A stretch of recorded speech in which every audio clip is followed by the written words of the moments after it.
While the government is carefully studying the next steps to take in its response to the COVID-19 pandemic, President Duterte ramps up the search for a vaccine. Our Trisha Tarada is on the phone with the latest. Pia, President Rodrigo Duterte is offering a 10 million peso reward to any Filipino who will discover a vaccine against the deadly COVID-19. The president has earlier been criticized for his military approach in dealing with the coronavirus crisis. But Malacanang says there's nothing scarier than the threat that COVID-19 poses. It's a new disease without cure, and the best thing to do for now is to really take precautionary measures, authorities advise. Back to you. Trisha, the president met with experts last night. What were their recommendations? One thing is very clear at this point. Experts are not recommending a total lockdown. Former Health Secretary Janet Garin is suggesting to study which areas have significant number of COVID cases. Then once known, she suggests a continuation of the quarantine in these areas. Another former Health Secretary, Jaime Galvez-Tan, recommends a comprehensive communication plan and identifying the critical areas. Professor Mahar Lagmay presented a study from the University of the Philippines showing that enhanced community quarantine has somehow slowed the increase of coronavirus cases. It would be best to continue the lockdown, they say, but they acknowledge there should be a balance with its impact to livelihood.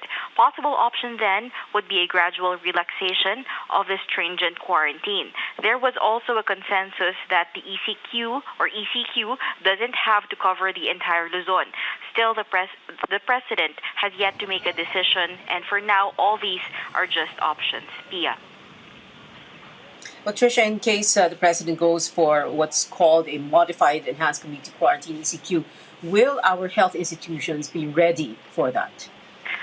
Presidential spokesperson Harry Roque says the health sector has enough preparations.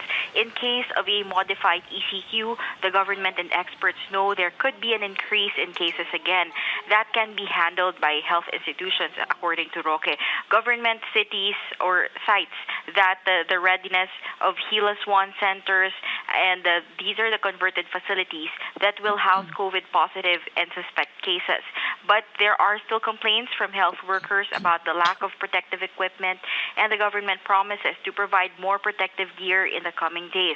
More than 76,000 sets of protective equipment are due to be delivered by Friday, while a group of local suppliers can now produce 10,000 sets of protective equipment per day. Pia. At least 40 health workers, Trisha, in the main testing center, RITM, are now infected by COVID-19.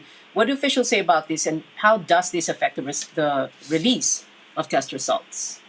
Well, the Task Force for Coronavirus says this is precisely the reason why the health department can't just accredit laboratories. With the incident, the IATF is expecting subnational laboratories to handle possible backlogs, and the government is also planning to hire additional health workers while our ITM staff infected by the virus are getting treated. Back to you, Pia. Trisha Tarada there reporting.